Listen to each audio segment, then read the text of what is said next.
Greetings and a happy 2026 to you all, a joyful one. I'm Farnham, start of the North Downs Way, and I'm going to walk the first leg all the way to Shalford.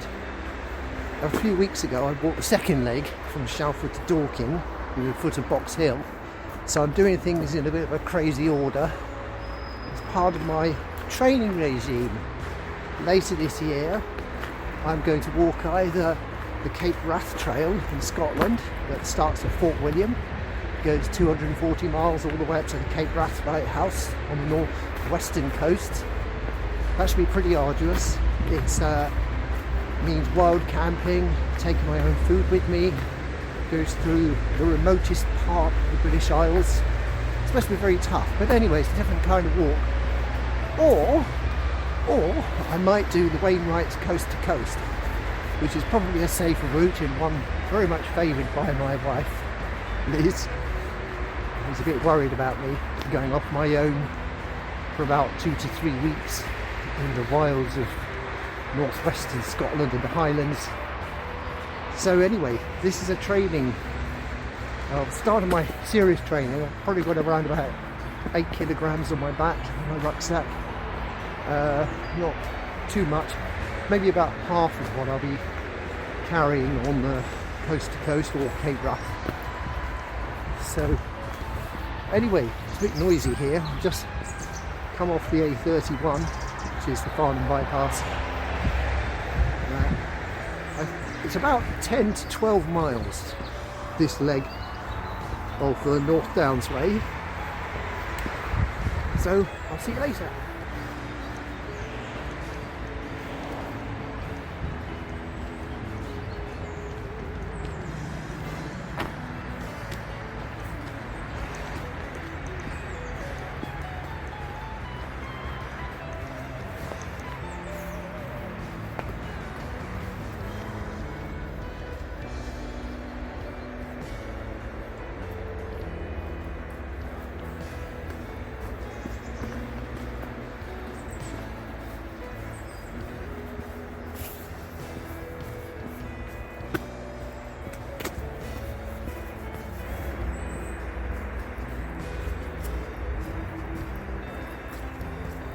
Following the river way for most of this leg.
Whichever walk I do, whether it's Cape Wrath Trail or Wainwright coast to coast, I'll do it as a fundraiser, which is what I usually do on these long hikes.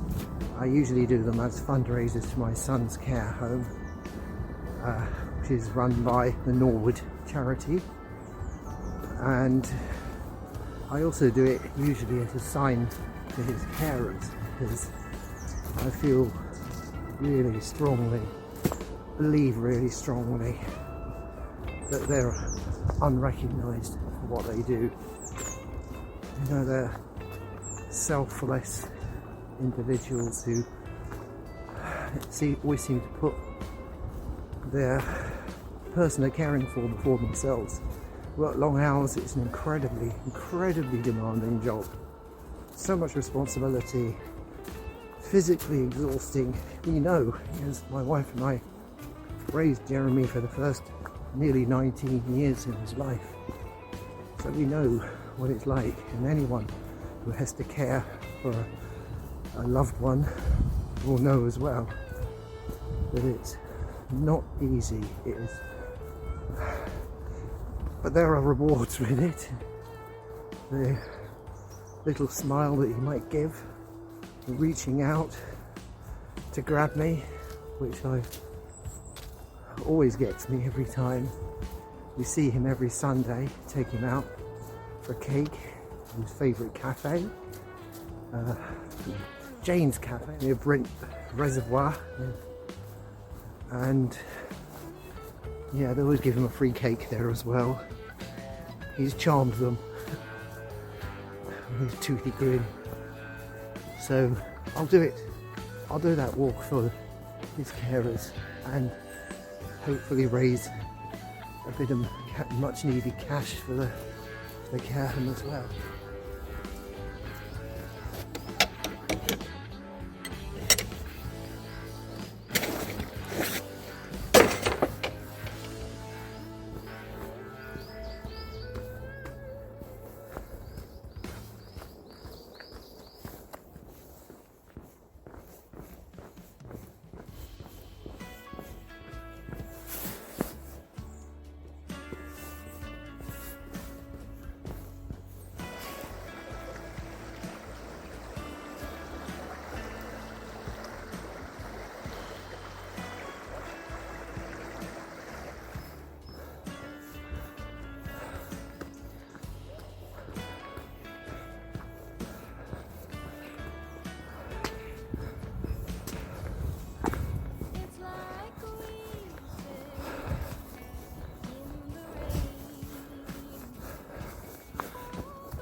Runfold Wood Nature Reserve.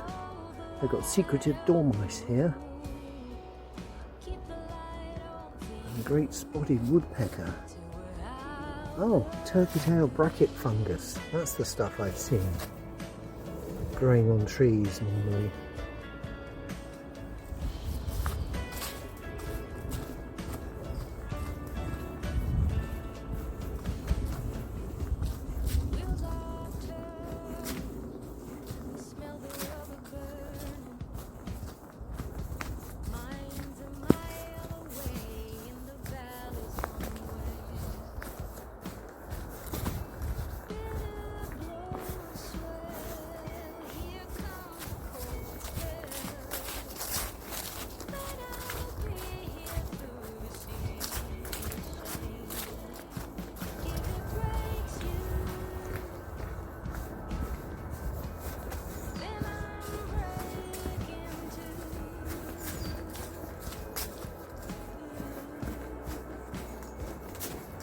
About 3 miles in now. This is the downside of walking in England, particularly in the south. You inevitably end up walking along narrow country lanes like this, which are pretty bloody dangerous. And there's a half-mile section on here.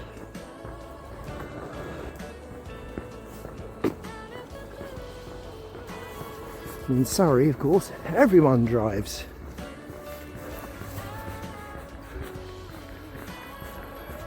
With some justification.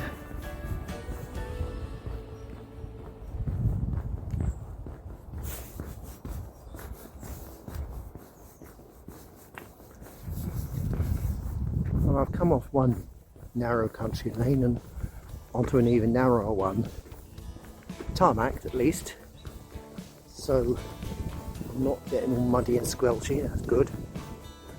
But there's been a remarkable paucity of North Downs Way signs, and so I've relied on my map.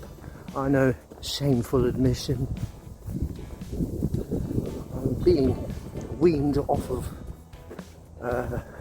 electronic maps onto paper maps and other ways of navigating out of necessity. If I do the Cape Wrath Trail, then, well, there won't be any signs and there won't be any data. It might be GPS, not sure. So it may be useful, but nevertheless I've got the Harvey maps, what are called Harvey maps of the Cape Wrath Trail. It's like sliced up sections stuck together, two of them. So I've got those, my navigation aids, but I will have to wean myself off electronic maps eventually.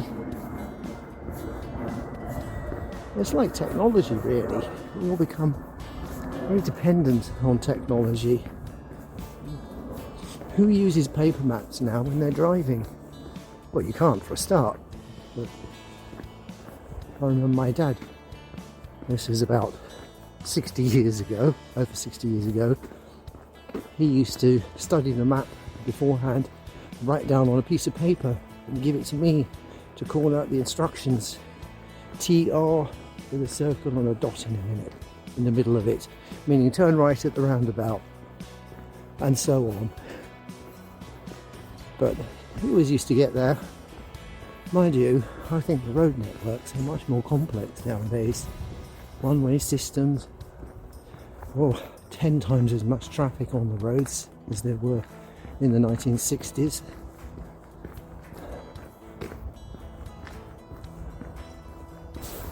Having just mentioned the paucity of North Downs Way signs, guess what? Around the corner, and there it is. Yellow arrow.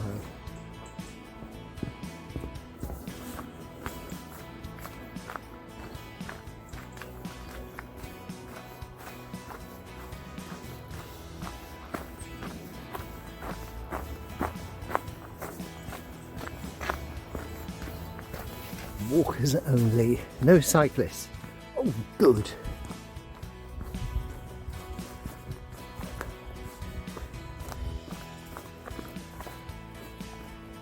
Four miles in now, making good time. Averaging 3.2 miles per hour. So I should get to Shalford well before dark. And this time I've actually brought my head torch with me. I made sure.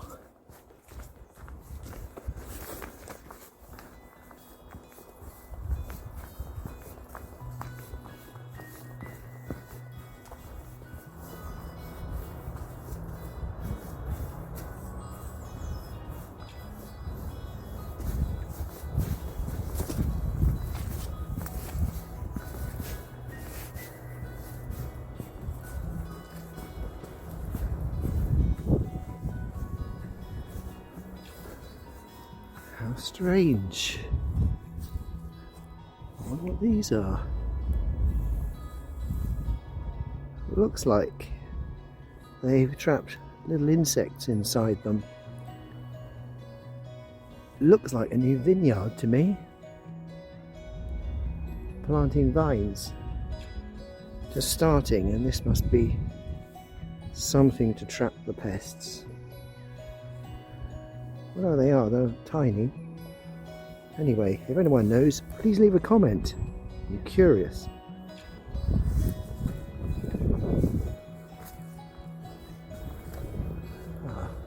My daily dose of red berries.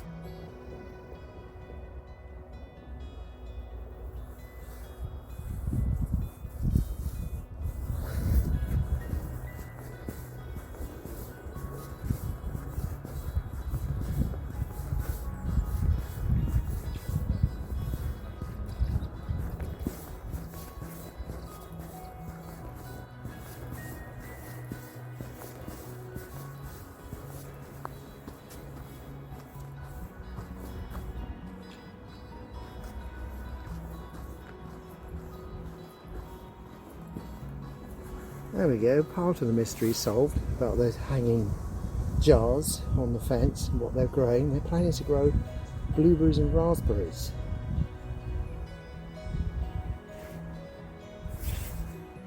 And they're using natural means of controlling the pests. Good for them.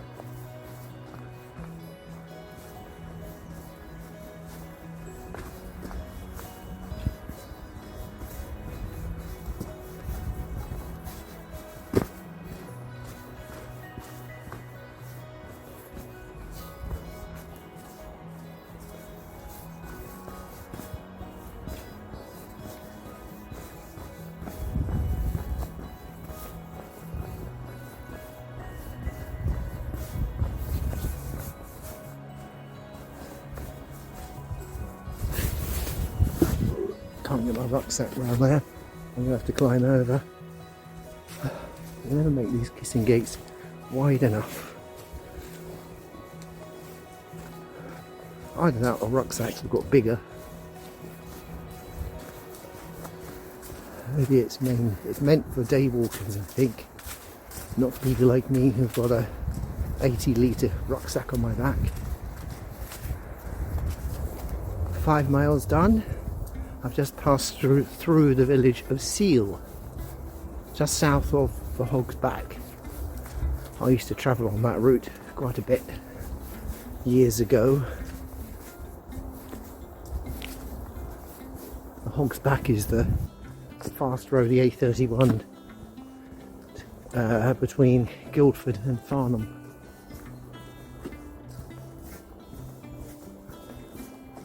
So cool because it's a ridge and it looks like a hog's back, essentially. Quelle surprise.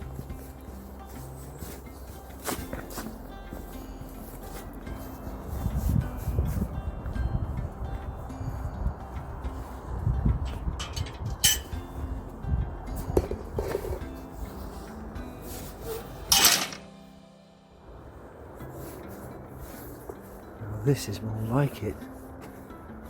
Wow.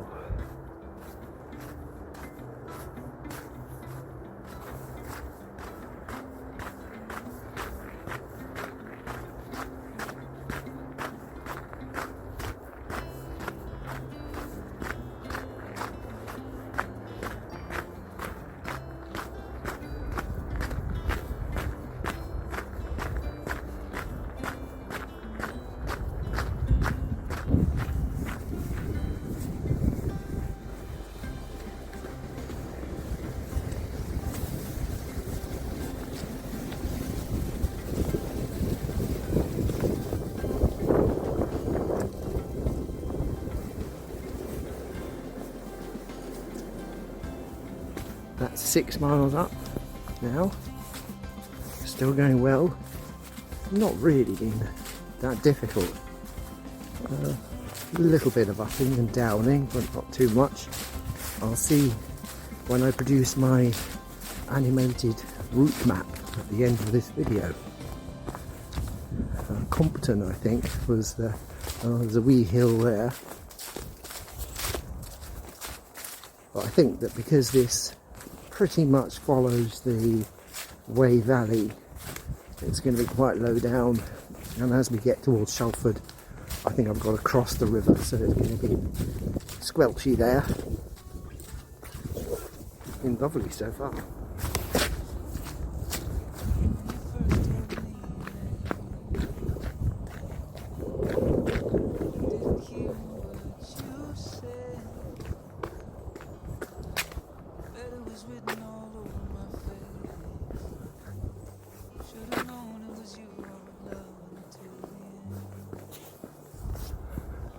What was it I was saying a moment ago about not being too difficult? Been not too many ups and downs. Within a minute of saying that, I've started climbing and climbing and climbing. It's not a very steep climb, it's just very, very long. It's about 10 minutes now, going from 1 in 10, 1 in 20 gradient, something like that, continuously. So, always expect the unexpected.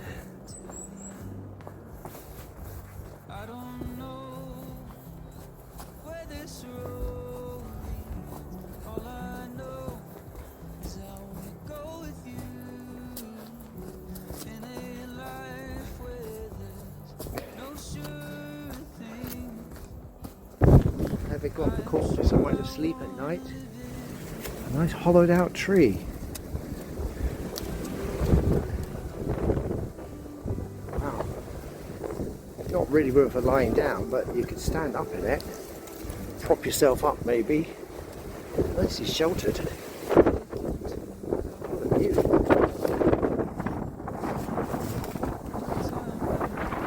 7 miles since I started. Just gone 12:30. Still making good time.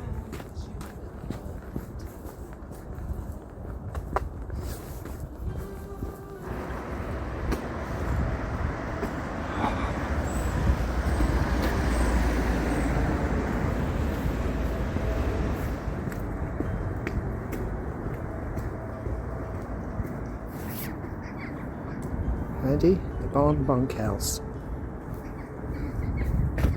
Farnham. First stop on the North Downs Way, except I'm not stopping here. Only done 3 hours. 2 hours actually. Since leaving Farnham, so keep going. Past the 8-mile marker now. I think I've got about another 4 miles to go. This, as you can see, is Puttenham Golf Course. Second golf course I've been through. First was Farnham Golf Course, now Puttenham Golf Course. There's loads of golf courses in this area. It's an infestation of them in the southeast of England.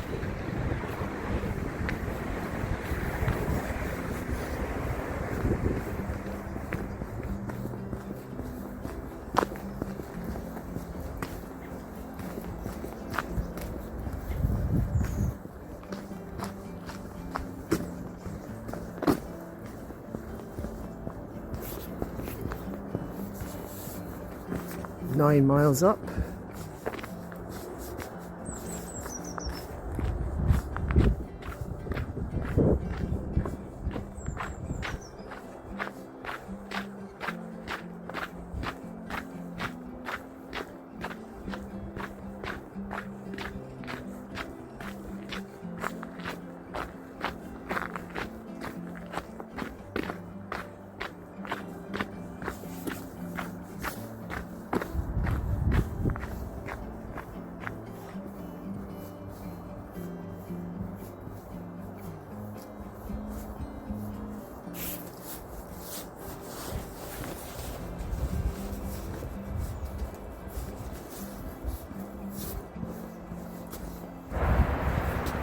Just stopped for a 10-minute lunch break, 1:30, and I'm coming up to the A3 underpass.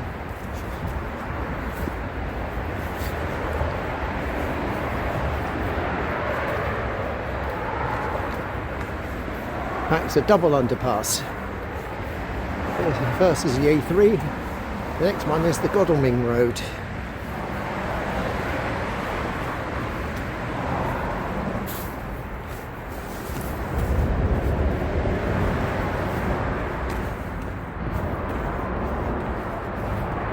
I've wondered what it's like to, spend a night under one of those things if you're desperate.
It's 10 3/4 miles.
"12.5 miles done." I think my estimate was a bit under. The distance from Farnham to Shalford is going to be 14 miles, maybe 14.5.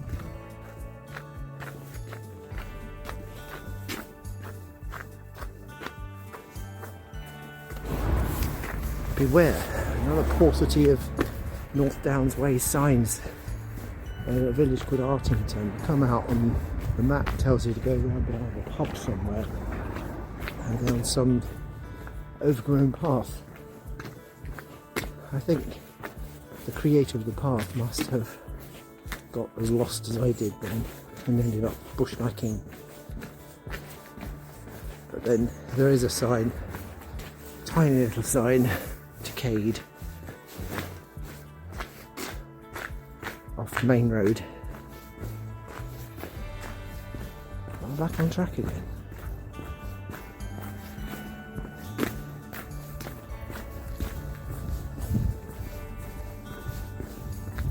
And for those who want to do this, you cross the footbridge over the rubber line and then you go down this steep hill towards the river. There we go, we're back on the riverway where we started, in Farnham.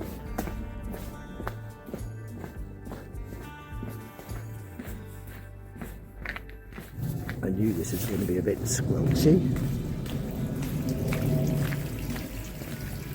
It's this stone bridge. Oh, very nice. I'll take it.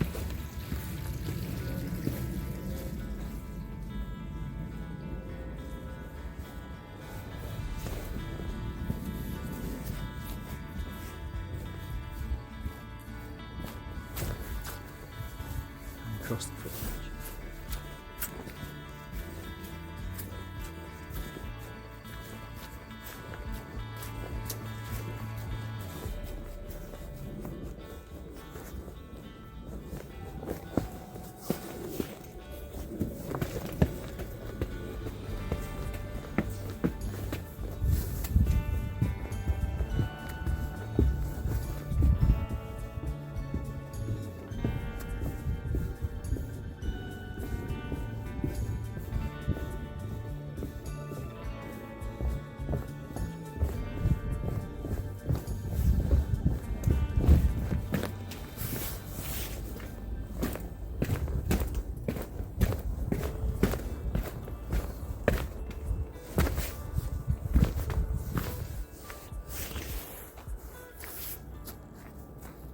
These meadows were part of Shalford House estate. The house is gone, but the parkland remains, saved for the public pleasure.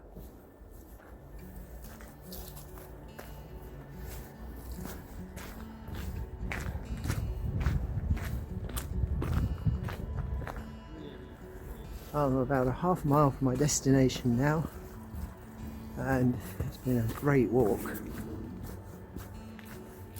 It's been a bit further than I expected, and then I always think of the things that I've learned from my walk, my expedition. One, always expect the unexpected. That's the first thing. Never say things, never jump to conclusions before the journey's out. When I said at the beginning, oh, we're relatively flat, you know, not too many hills, I was immediately hit with a big hill, and a few others after, so that wasn't true. So I'll probably do some more on the North Downs Way in a weird order. The difficulty for me is getting to the start point and the end point after each leg. You know, I'd rather do it if I can without having to stay over. But anyway, we'll see. So, thank you for watching. Don't forget to like and subscribe, comment, whatever. Okay, bye for now.